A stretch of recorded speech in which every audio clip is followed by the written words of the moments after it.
Pagbangga sa SUV sa palabang motorsiklo sa may Lapu-Lapu City na hulikam. Sa era na ito ang update. Pinagi sa live report ni Luan Merondina. May.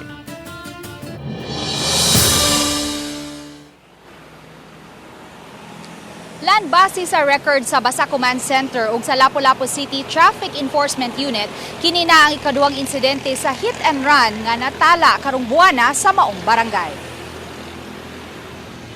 Alas 12:08 sa tungang gabi niadtong Hulyo 21, milabang sa ML Quezon Highway ang managsuong Jaker ug Jerry Catelo uban ang ilang igagaw. Unang milabang ang ilang igagaw, nagsunod si Jerry ug pinakaluyo si Jaker. Samtang mihinay-hinay sila paglabang, ang nagdunga SUV wa mihunong, busa si Jaker nga anaa sa pinakaluyo nadasmagan sa SUV.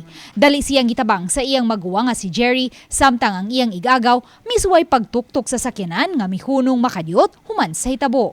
Mitabang usab si Jerry pagtuktok sa pikas pultahan sa SUV, apan misutoy kini pagpadagan. Busa si Jerry nga nakakupot sa tuong bahin sa side mirror, naguyod og pipila ka metros. Sa maong hitabo nahiagom ug mga pangus ug bunog sa tuong bukton ug sawang bahin sa buko-buko si J-Rail. Apan mas daghang samad ug bunog ang nahiguma ni Jerry sa nagkadiyang bahin sa iyang lawas kay siya ang naguyod sa SUV. Bukas hinuon ang managsuong Catelo nga makigsettle sa nakadasmag kanila basta mabayran lang ang nagasto nila sa pagpa-hospital. Lakip na ang inadlaw nilang suhulan nga napurnada human sila ma-absent sa trabaho sukad niadtong Lunes. Ug magkasettle mi nga unsay pamaagi para masulbad ang problema. Ug moingon sa muhatag sa kuan.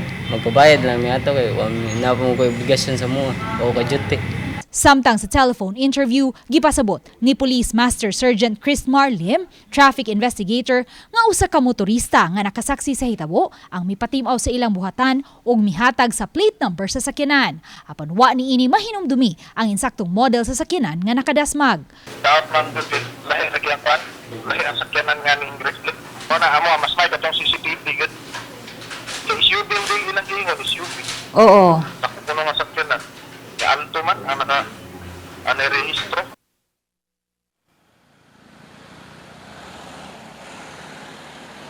Lansubling panawagan karon sa mga biktima ngadto sa driver sa SUV sa pagtahana ug atubangon ang danyos nga namugna niini. Padayon usab nila karong gisubay ang mga pribadong establishmento kay nasubay nila nga ang maong SUV nagikan sa usa ka mall. Kini aron makakuha og kopya diin maklaro ang plate number sa maong SUV. Lan? Okay, daghang salamat, Luan Merondina.